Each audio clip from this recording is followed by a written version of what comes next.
Mengapa anak komuni pertama harus menerima pengakuan dosa? Ibarat kita menyambut seorang tamu, tentu kita mempersiapkan diri, membersihkan rumah supaya ketika yang datang itu datang.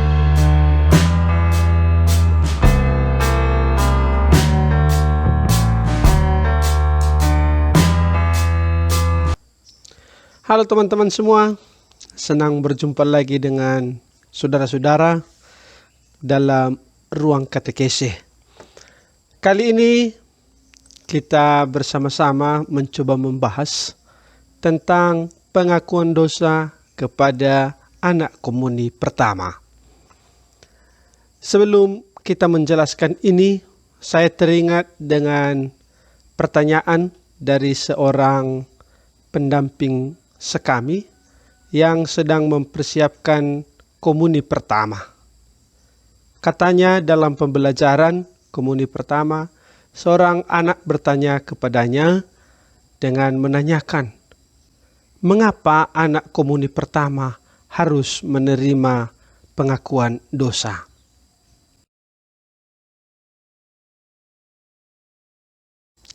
Saya mencoba mencari referensi untuk membahas ini, dan saya membuka Katekismus Gereja Katolik dan saya menemukannya dan mencoba menjelaskan ke kita mengapa anak komuni pertama harus menerima pengakuan dosa terlebih dahulu. Pertama sekali teman-teman semua, perlu dulu kita ketahui apa itu pengakuan dosa. Banyak orang menamakan pengakuan dosa ini dengan berbagai hal. Saya juga melihatnya dijelaskan dalam Katekismus Gereja Katolik, khususnya nomor 1423 sampai 1424. Di sana dijelaskan bahwa pengakuan dosa ini sering dinamakan, pertama, sebagai sakramen tobat. Mengapa disebut sakramen tobat? Karena di sana ada pertobatan dan ada pengampunan. Itu pertama dilihat.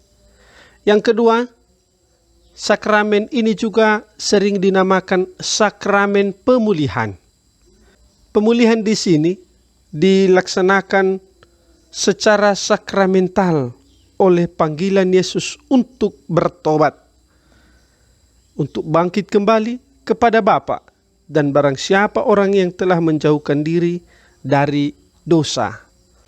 Yang ketiga, sakramen ini juga dinamakan sakramen pengakuan. Mengapa dinamakan sakramen pengakuan? Karena di sini jelas unsur hakiki dari pengakuan dosa, yakni adanya pengakuan dari orang yang melakukan pengakuan dosa itu sendiri. Jadi unsur yang pertama itu harus terpenuhi, yakni adanya pengakuan. Ya. Yang seterusnya, sakramen ini juga disebut sebagai sakramen pengampunan.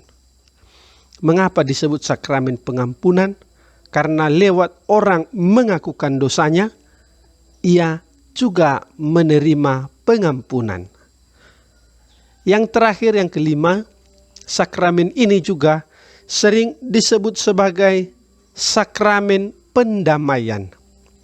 Lewat kita berdosa, kita melakukan pemberontakan kepada Allah sendiri dan gerejanya. Tentu, karena kita melakukan pemberontakannya, maka lewat sakramen tobat ini kita didamaikan kembali. Relasi kita diperbaiki lagi. Dalam sakramen pengakuan, apa yang menjadi unsur hakiki selain adanya pengakuan dari seorang yang mau mengakukan dosa? Yang paling hakiki ialah pertama-tama adanya penyesalan. Orang yang mau bertobat menyesali segala apa yang telah dia perbuat. Setelah menyesali, bagian yang kedua yang tadinya adalah pengakuan. Dia menyesali. Contoh, saya menyesali bahwa saya telah mencuri, menghina Allah.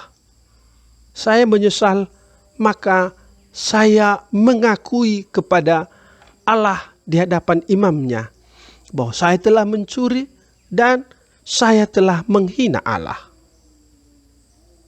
Unsur yang kedua ini harus terpenuhi dalam pengakuan. Saya tahu apa yang dosa saya dan saya mengakuinya di hadapan seorang imam.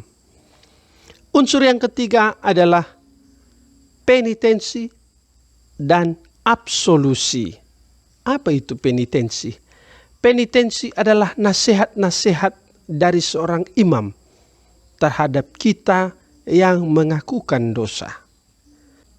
Setelah kita mendapatkan penitensi, mendapatkan nasihat dari seorang imam, kita dengan leluasa dibebaskan dalam dosa itu lewat absolusi yang diberikan kepada kita. Saudara-saudari yang terkasih, kembali kepada pertanyaan si anak kecil tadi. Mengapa harus dibuat pengakuan dosa? Ibarat kita menyambut seorang tamu, tentu kita mempersiapkan diri, membersihkan rumah supaya ketika yang datang itu datang ke rumah kita, tentu kita dengan tenang, bahagia, nyaman menerima kedatangannya. Pun dia yang datang juga merasa damai, nyaman berada di lingkungan kita. Jadi, mengapa anak komuni pertama harus menerima pengakuan dosa sebelum menerima komuni pertama? Dari penjelasan tadi, bahwa pengakuan dosa merupakan pendamaian dengan Allah, pembersihan diri kita, maka sebelum kita menyambut Dia yang merupakan Allah itu yang bersatu dengan kita lewat komunio, persatuan, kita terlebih dahulu membersihkan diri kita supaya kita dengan nyaman menerima Dia dengan penuh kedamaian dan sukacita. Semoga ini membantu kita. Salam, sampai jumpa di katekese selanjutnya.